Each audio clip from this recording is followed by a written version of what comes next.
നടിമാരുടെ പേരിലൊക്കെ അമ്പലം പണിയുന്നതിനെ കുറിച്ച് കേട്ടിട്ടില്ലേ? നമ്മുടെ മൂവാറ്റുപുഴയിൽ അതുപോലെ ഒരാളെ സ്വന്തം അമ്മയുടെ പേരിൽ ഒരു ക്ഷേത്രം പണിതിട്ടുണ്ട്. ശക്തിമിഹ അന്നേ ശ്രീ ജയമീന ക്ഷേത്രം എന്നാണ് അതിന്റെ പേര്. അതൊരു ക്യാൻസർ ചികിത്സാ സെന്റർ അല്ലേ? അതൊരു ക്യാൻസർ ചികിത്സാ സെന്റർ കൂടെയാണ്. പീഡിയാട്രീഷ്യൻ ആയിട്ടുള്ള ഡോക്ടർ ജഗൻ ജയരാജാണ് സ്വന്തം അമ്മയുടെ പേരിൽ 85 അടി ഉയരമുള്ള ക്ഷേത്രം പണിതത്. ഇദ്ദേഹത്തിന്റെ അമ്മയായ ജയമീന 2013 ക്യാൻസർ ബാധിതയായിട്ട് മരണപ്പെടുകയായിരുന്നു. ഒരുപാട് ജീവകാരുണ്യ പ്രവർത്തനങ്ങളൊക്കെ ചെയ്തിരുന്ന ഒരാളായിരുന്നു അവര്. പക്ഷെ അമ്മയെ ക്യാൻസർ രോഗത്ത് നിന്ന് രക്ഷിക്കാൻ പറ്റാത്തതിന്റെ വിഷമം ജഗന്തിന് എപ്പോഴും ഉണ്ടായിരുന്നു. അതുകൊണ്ടാണ് അമ്മയുടെ പേരിലുള്ള ക്ഷേത്രം ക്യാൻസർ രോഗികൾക്കുള്ള ഒരു ആശ്രയ കേന്ദ്രം കൂടിയാക്കി മാറ്റാൻ ജഗന്ത് തീരുമാനിച്ചത്.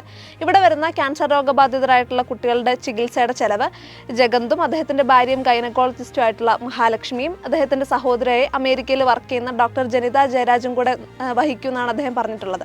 2015 ഈ ക്ഷേത്രത്തിന്റെ നിർമ്മാണ പ്രവർത്തനങ്ങൾ തുടങ്ങിയത്. ഈ കഴിഞ്ഞ വനിതാ ദിനത്തിൽ നിർമ്മാണ പ്രവർത്തനങ്ങൾ പൂർത്തിയാക്കി പ്രതിഷ്ഠ നടത്തി.